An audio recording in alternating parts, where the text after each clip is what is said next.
The deep dive में आपका स्वागत है। आज हम इतिहास के एक ऐसे दौर की गहराई में उतर रहे हैं जो सल्तनतों और साम्राज्यों के बनने बिगड़ने की कहानी है। हम बात करेंगे मुगल साम्राज्य की, लेकिन एक ट्विस्ट के साथ। बिल्कुल। ये कहानी सिर्फ बाबर, अकबर या शाहजहां की नहीं है। ये कहानी उस शख्स की भी है जो बीच में एक तूफान की तरह आया, सब कुछ बदल दिया और चला गया। शेर शाह सूरी। और यही बात इस दौर को इतना दिलचस्प बनाती है। ये एक सीधी लाइन में चलने वाला इतिहास नहीं है ना? नहीं, बिल्कुल नहीं। इसमें एक रुकावट है, एक इंटरप्शन है, जिसने असल में मुगल साम्राज्य को कह सकते हैं और भी मजबूत बना दिया। हाँ। आज हम यही समझने की कोशिश करेंगे कि कैसे एक दुश्मन की बनाई नींव पर एक शानदार साम्राज्य की इमारत खड़ी हुई। क्या बात है। तो चलिए शुरू करते हैं मुगल साम्राज्य के एक बड़े नजरिए से। इसका दौर 1526 से 1857 तक चला। काफी लंबा दौर था। हाँ, और इस दौरान भारत की राजनीति, प्रशासन और कला संस्कृति मतलब पूरी तरह बदल गई। कुछ बड़ी तारीखें अगर हम याद करें तो 1526 में बाबर का आना, 1556 में अकबर का राजतिलक, 1632 के आसपास ताजमहल का बनना, 1707 में औरंगजेब की मौत और फिर 1857 में इस लंबे सफर का अंत। हाँ, तो कहानी शुरू होती है संस्थापक ज़हीरुद्दीन मोहम्मद बाबर से। 1526 से 1530 तक सिर्फ 4 साल। हाँ, सिर्फ 4 साल का शासन। उन्होंने दिल्ली सल्तनत के आखिरी सुल्तान इब्राहिम लोदी को पानीपत की पहली लड़ाई में हराकर भारत में मुगल वंश की नींव रखी। लेकिन यहाँ ये समझना जरूरी है कि बाबर की जीत सिर्फ एक लड़ाई की जीत नहीं थी। मतलब ये उस समय की सैन्य रणनीति में एक बहुत बड़ा बदलाव था। बाबर अपने साथ तोपें और एक बहुत ही कुशल घुड़सवार सेना लेकर आए थे। अच्छा। जो उस समय भारतीय सेनाओं के लिए बिल्कुल नई बात थी। और भारत आते ही उन्हें एक के बाद एक कई लड़ाइयां लड़नी पड़ी। ऐसा लगता है कि उन्होंने सांस लेने की भी फुर्सत नहीं ली। बिल्कुल। 1526 में पानीपत की लड़ाई, 1527 में मेवाड़ के राणा सांगा के साथ खानवा का युद्ध, एक और बड़ा युद्ध। हाँ, 1528 में मेदिनी राय के खिलाफ चंदेरी का युद्ध और 1529 में अफगानों के खिलाफ घाघरा का युद्ध। मतलब 4 साल में 4 बड़े और निर्णायक युद्ध। सही कहा। उन्होंने अपनी सत्ता को लगातार चुनौती देने वाली हर बड़ी ताकत को एक एक करके हराया। ये दिखाता है कि वो सिर्फ एक हमलावर नहीं थे, बल्कि एक साम्राज्य बनाने के इरादे से आए थे। और लड़ाई के मैदान से बाहर वो एक कमाल के लेखक भी थे। हाँ, उनकी आत्मकथा तुजुक बाबरी या बाबरनामा, जो उन्होंने तुर्की भाषा में लिखी, उस दौर को समझने के लिए एक बेहतरीन किताब है। बाबर के बाद उनके बेटे हुमायूं गद्दी पर बैठे, लेकिन उनकी कहानी बड़ी उतार चढ़ाव वाली है। बहुत ज्यादा। उनका शासन 2 हिस्सों में बटा है, 1530 से 1540 और फिर एक लंबे गैप के बाद 1555 से 1556 तक। उनका पूरा जीवन संघर्ष में ही बीता। बिल्कुल। बाबर ने एक साम्राज्य बनाया और हुमायूं ने उसे लगभग गंवा ही दिया था, छोड़ने पर मजबूर कर दिया। शेर शाह सूरी। चौसा और कन्नौज की लड़ाइयों में हारने के बाद हुमायूं को 15 साल के लिए देश से बाहर रहना पड़ा। लेकिन उन्होंने हार नहीं मानी। 1555 में सरहिंद की लड़ाई जीतकर उन्होंने दिल्ली की गद्दी वापस हासिल कर ली। उन्होंने दिल्ली में दीन पनाह नाम का एक शहर भी बसाया था। हाँ, और हुमायूं की कहानी को समझने के लिए सबसे अच्छी किताब उनकी बहन गुलबदन बेगम की लिखी हुई हुमायूं नामा है। तो अब आते हैं उस शख्स पर जिसने मुगलों को 15 साल तक भारत से बाहर रखा, शेर शाह सूरी। उनका शासन सिर्फ 5 साल का था, 1540 से 1545 तक। हाँ, लेकिन इन 5 सालों में उन्होंने जो काम किया उसकी वजह से उन्हें मध्यकालीन भारत का सबसे बेहतरीन प्रशासक या एडमिनिस्ट्रेटर माना जाता है। और ये बात मुझे सबसे दिलचस्प लगती है। एक अफगान शासक जिसका असली नाम फरीद खान था। अच्छा, फरीद खान। हाँ, बिहार के एक शासक के यहाँ काम करते हुए उन्होंने एक शेर को मार दिया था। तब उन्हें शेर खां की उपाधि मिली थी। वाह। वो एक मामूली जागीरदार के बेटे से हिंदुस्तान के शहंशाह बने। उनकी कहानी एक असली अंडरडॉग की कहानी है। तो सवाल यह है कि उन्होंने सिर्फ 5 साल में ऐसा क्या कर दिया जिसे आज भी याद किया जाता है। शुरुआत करते हैं उनके केंद्रीय प्रशासन से। ठीक है। उन्होंने शासन को अलग अलग विभागों में बांट दिया था, जैसे दीवाने वजारत, जो राजस्व या फाइनेंस देखता था, दीवाने आरिज यानी सेना, दीवाने रसालत विदेश मामले, और दीवाने इंशा शाही खत किताबत, और दीवाने कज़ा न्याय विभाग। ये सुनने में शायद आज आम लगे, लेकिन उस जमाने के हिसाब से ये एक क्रांतिकारी कदम था। बिल्कुल, ये आज के कैबिनेट सिस्टम जैसा ही है, जहां हर मंत्रालय का एक खास काम होता है।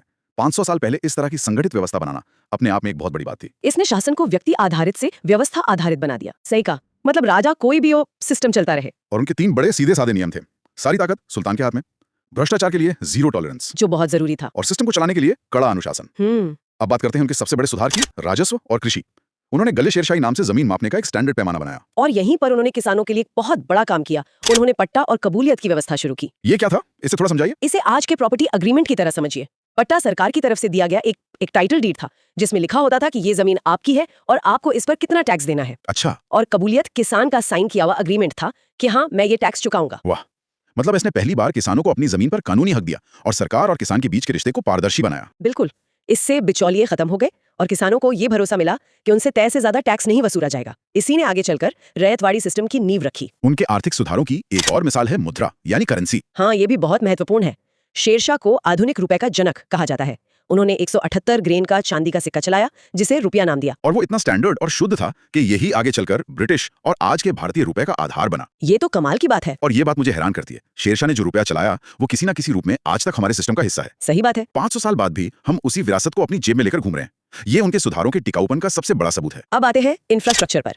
उनका सबसे बड़ा काम था सड़क-ए-आजम, जिसे आज हम ग्रैंड ट्रंक रोड या जीटी रोड के नाम से जानते हैं। हाँ, ये बंगाल के सोनारगांव से लेकर काबुल तक जाती थी। ये सिर्फ एक सड़क नहीं थी, नहीं, ये साम्राज्य की धमनियों की तरह थी, जिसे व्यापार, सेना और डाक सब कुछ तेजी से चल सके। और इस सड़क को कामयाब बनाया एक और शानदार आइडिया ने, सराय। हाँ, सराय। हर कुछ किलोमीटर पर उन्होंने यात्रियों और व्यापारियों के लिए सराय या मोटेल बनवाए। लेकिन ये सराय सिर्फ रुकने की जगह नहीं थे। तो फिर क्या थे? ये अपने आप में एक पूरा इकोसिस्टम थे। मतलब ये कि हर सराय एक डाक चौकी भी थी, जहां से घुड़सवार डाकिया तेजी से खबरें पहुंचाते थे। अच्छा। यहीं से उनका खुफिया तंत्र भी काम करता था। और इन सरायों की वजह से सड़क पर हमेशा चहल पहल रहती थी, जिससे अपराध कम हो गए। तो एक ही चीज से उन्होंने ट्रांसपोर्ट, कम्युनिकेशन, इंटेलिजेंस और सिक्योरिटी चारों समस्याओं को हल कर दिया। बिल्कुल, कमाल है। और सेना में भी उन्होंने बड़े सुधार किए। हाँ। सैनिकों को जागीर की जगह नकद वेतन देना शुरू किया। सेना सीधे सुल्तान के कंट्रोल में होती थी। और भ्रष्टाचार रोकने के लिए अलाउद्दीन खिलजी की दाग और चेहरा प्रथा को दोबारा सख्ती से लागू किया।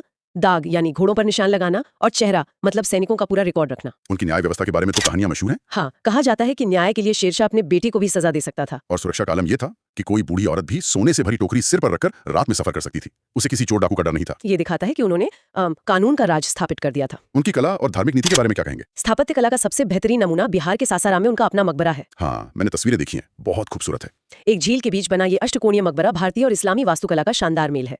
और जहां तक धर्म की बात है, वो खुद एक पक्के सुन्नी मुसलमान थे, लेकिन उनका प्रशासन काफी हद तक धर्मनिरपेक्ष था। अच्छा। उन्होंने ब्रह्मजीत कौर जैसे कई हिंदुओं को ऊंचे पदों पर रखा और मंदिरों को भी दान दिया। तो फिर इतने काबिल शासक का अंत कैसे हुआ? 1545 में कालिंजर किले की घेराबंदी के दौरान उक्का नाम का एक रॉकेट जैसा हथियार चलाते हुए पास रखे बारूद में धमाका हो गया। ओहो। और उसी में उनकी मौत हो गई। एक शानदार सफर का अचानक अंत। तो अगर शेरशाह इतने काबिल थे, तो उनका सूर साम्राज्य ज्यादा क्यों नहीं चला? क्योंकि उनका पूरा सिस्टम एक मजबूत केंद्रीय शासक पर टिका था। उनके उत्तराधिकारी कह सकते हैं कि कमजोर निकले और साम्राज्य बिखर गया।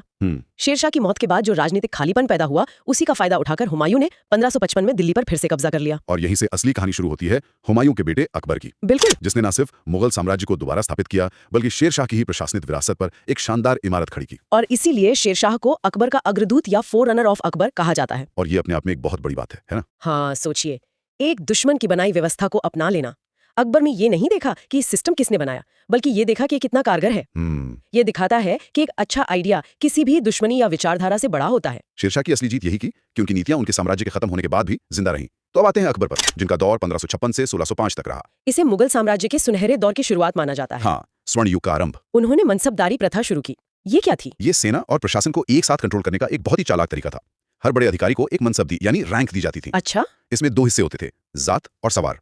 जात से अधिकारी का पद और उसकी सैलरी तय होती थी। और सवार से? और सवार से ये तय होता था कि उसे कितने घुड़सवार सैनिक अपनी कमान में रखने होंगे। तो एक ही रैंक से आपकी हैसियत और आपकी सैन्य जिम्मेदारी दोनों तय हो जाती थी। और उनके राजस्व मंत्री राजा टोडरमल ने दहसाला प्रणाली लागू की, जो शेरशाह के सिस्टम का ही एक सुधरावा रूप थी। हाँ, अकबर की धार्मिक नीति सुलह ए कुल यानी सबके साथ शांति पर आधारित थी। उनके दरबार में नवरत्न भी थे, जैसे बीरबल, तानसेन और टोडरमल। बिल्कुल, अकबर का दौर असल में एकीकरण का दौर था। उन्होंने अलग अलग व्यवस्थाओं और संस्कृतियों को जोड़कर एक मजबूत साम्राज्य बनाया। फतेहपुर सीकरी जैसा पूरा शहर बसाना या आगरा का किला बनवाना। हाँ, ये सब उनके विशाल दृष्टिकोण को दिखाता है। अकबर के बाद उनके बेटे जहांगीर का दौर आया, जिन्हें कला और न्याय के लिए याद किया जाता है। 1605 से 1627 तक। उनकी न्याय की जंजीर का किस्सा बहुत मशहूर है। हाँ, कहा जाता है कि उन्होंने अपने महल से एक सोने की जंजीर लटवाई थी, जिसे कोई भी आम आदमी खींचकर सीधे बादशाह से न्याय की गुहार लगा सकता था। दिलचस्प है। ये दिखाता है कि वो खुद को एक न्यायप्रिय राजा के रूप में पेश करना चाहते थे। उनके समय को चित्रकला का स्वर्णकाल भी कहा जाता है। जहांगीर के बाद आए शाहजहां 1627 से 1658 तक, जिन्हें आर्किटेक्ट किंग कहा जाता है। और क्यों ना कहा जाए। ताजमहल, दिल्ली का लाल किला, जामा मस्जिद, उनकी लिस्ट तो खत्म ही नहीं होती। शाहजहां का दौर मुगल वास्तुकला का शिखर था, इसमें कोई शक नहीं।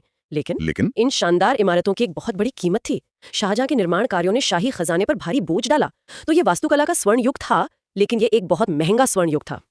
इसी आर्थिक दबाव ने कहीं ना कहीं साम्राज्य की जड़ों को कमजोर करना शुरू कर दिया था। और इस कहानी के आखिरी बड़े बादशाह थे औरंगजेब, 1658 से 1707 तक। हाँ, उनका दौर विस्तार और संघर्षों से भरा था। उनके समय में मुगल साम्राज्य भौगोलिक रूप से सबसे बड़ा था, लेकिन यहीं से पतन की शुरुआत भी हुई। औरंगजेब एक बहुत ही जटिल शासक थे। एक तरफ वो बहुत सादा जीवन जीते थे, जिसकी वजह से उन्हें जिंदा पीर भी कहा गया। अच्छा। वो एक कुशल सेनापति और प्रशासक थे, लेकिन दूसरी तरफ उनकी कुछ नीतियां, जैसे जजिया कर को दोबारा लगाना और डेक्कन में मराठों के साथ सालों तक चलने वाली लड़ाइयां, वो साम्राज्य के लिए घातक साबित हुई। बिल्कुल, इन लड़ाइयों ने खजाना खाली कर दिया और साम्राज्य के खिलाफ कई विद्रोहों को जन्म दिया। यह एक दिलचस्प विरोधाभास है। संगीत पर पाबंदी लगाने वाले औरंगजेब के समय में ही शास्त्रीय संगीत पर सबसे ज्यादा किताबें फारसी में लिखी गईं। ये दिखाता है कि संस्कृति पर शाही फरमानों का असर एक हद तक ही होता है। बादशाह भले ही कुछ नापसंद करे, लेकिन कला और ज्ञान अपना रास्ता खोज ही लेते हैं। सही कहा। यह हमें बताता है कि साम्राज्य सिर्फ बादशाह की इच्छा से नहीं चलता, समाज की अपनी एक गति होती है। चलिए आखिर में मुगल प्रशासन के कुछ खास पदों को समझ लेते हैं। वजीर प्रधानमंत्री होता था। मीर बख्शी एक तरह से रक्षा मंत्री था, जो सेना का सारा हिसाब किताब रखता था। और मुहत्सिब लोगों के नैतिक आचरण पर नजर रखता था। ये पद दिखाते हैं कि प्रशासन कितना व्यवस्थित था। हर काम के लिए एक खास अधिकारी था। हाँ, और ये शेरशाह की शुरू की हुई व्यवस्था का ही विस्तार था, जिसे मुगलों ने और भी बड़ा और विस्तृत बना दिया था। तो आज की इस चर्चा में हमने मुगल वंश की स्थापना से लेकर उसके चरम और फिर पतन की शुरुआत तक का सफर तय किया। हमने देखा कि कैसे बाबर ने इसकी नींव रखी, हुमायूं ने इसे लगभग खो दिया, और फिर कैसे एक बाहरी ताकत शेर शाह सूरी ने एक ऐसी प्रशासनिक व्यवस्था बनाई जिसे अपनाकर अकबर ने मुगल साम्राज्य को उसकी बुलंदियों पर पहुंचाया। बिल्कुल। हमने जहांगीर की कला, शाहजहां की वास्तुकला और औरंगजेब के विस्तार और विरोधाभासों को भी समझा। ये कहानी सिर्फ राजाओं और लड़ाइयों की नहीं है, बल्कि विचारों, व्यवस्थाओं और विरासतों की भी है। हाँ। इस पूरी कहानी से एक सवाल मन में उठता है, एक साम्राज्य बनाने के लिए क्या ज्यादा जरूरी है, तलवार की ताकत या एक अच्छी व्यवस्था बनाने की सोच? शायद यही इस चर्चा का सबसे बड़ा सवाल है। शेरशाह ने दिखाया कि एक अच्छी व्यवस्था सिर्फ 5 साल में एक साम्राज्य की किस्मत बदल सकती है, और मुगलों ने दिखाया कि उस व्यवस्था को अपनाकर उसे सदियों तक चलाया जा सकता है। ये हमें सोचने पर मजबूर करता है कि इतिहास में असली जीत किसकी होती है, एक विजेता की या उसके विचारों की। इस सवाल के साथ हम आज की चर्चा यहीं समाप्त करते हैं। उम्मीद है आपको ये जानकारी पसंद आई होगी। अगर हाँ, तो इसे लाइक जरूर करें और हमारे चैनल को सब्सक्राइब करना न भूलें, ताकि आप ऐसी कोई भी दिलचस्प बातचीत मिस न करें। और अगर आपके मन में कोई सवाल या विचार है तो नीचे कमेंट्स में हमें जरूर बताएं।